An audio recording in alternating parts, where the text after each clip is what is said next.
Tahun depan ada gaji ke-13 untuk honorer non-ASN kategori ini. Aturan baru ada 2 golongan. Mulai tahun 2023 tenaga honorer non-ASN di lingkungan Pemkot Surabaya akan dibagi menjadi 2 kategori. Salah satu dari kedua kategori atau golongan non-ASN tersebut berkesempatan untuk mendapatkan gaji ke-13 lantaran sistem pemberian gaji menggunakan aturan tertentu.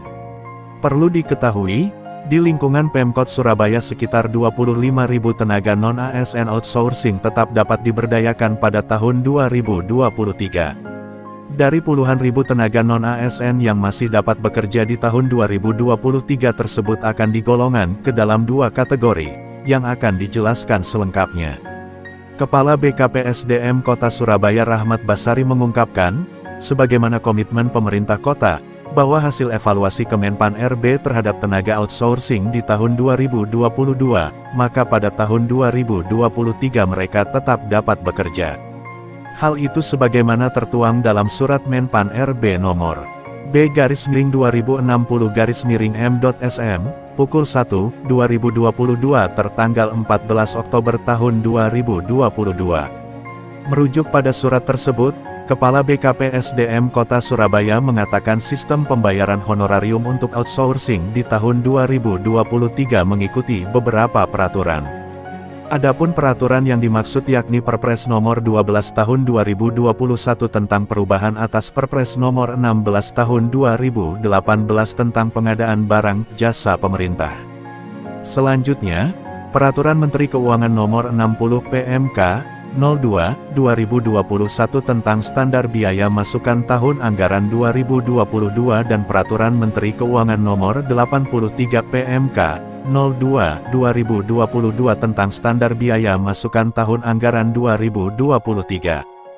Jadi terkait hasil evaluasi Kemenpan RB, bahwa tenaga outsourcing di Pemkot bukan dalam arti gambaran ikut pihak ketiga, kata Basari.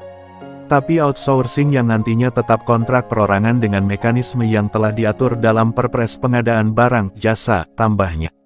Rahmat Basari juga menjelaskan bahwa tenaga non-ASN di Pemkot pada tahun 2023 dibagi menjadi 2 kategori. Pertama, penunjang dan kedua non-penunjang. Adapun untuk tenaga penunjang terdiri dari pengamanan, sopir, petugas kebersihan, termasuk pihak ketiga. Pada tahun 2023 mendatang, non-ASN yang masuk kategori tenaga penunjang akan mendapatkan gaji ke-13. Mekanisme honorarium yang digunakan bukan merujuk pada upah minimum kota kabupaten, UMK, pada UU Cipta Kerja. Telah dijelaskan pula kelas jabatan hingga uraian tugas dari para tenaga outsourcing non-penunjang dalam peraturan tersebut, termasuk standar biaya masukan untuk dengan melihat pengalaman kerja dan pendidikan.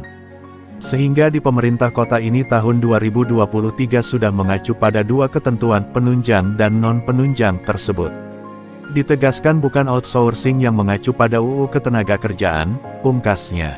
Dengan begitu, tenaga non-penunjang yang bekerja di lingkup Pemkot Surabaya memiliki besaran gaji yang berbeda di tahun 2023 nanti. Untuk tenaga non-ASN kategori non-penunjang, dihitung berdasarkan kualifikasi, beban kerja, pengalaman, juga jenjang pendidikan seperti yang tertuang dalam Peraturan Menteri Keuangan. Kepala BKPSDM Kota Surabaya tersebut kemudian mencontohkan sistem gaji non-ASN Pemkot di bidang programmer atau sebut saja non-ASN kategori non-penunjang. Menurut penuturannya, tenaga non-ASN tersebut bisa mendapatkan gaji per bulan yang melebihi UMK, jika merujuk Permenkeu. Kalau merujuk pada standar biaya minimal itu bisa menyentuh di angka 7 juta rupiah, sesuai dengan kelas jabatan, ujar Basari.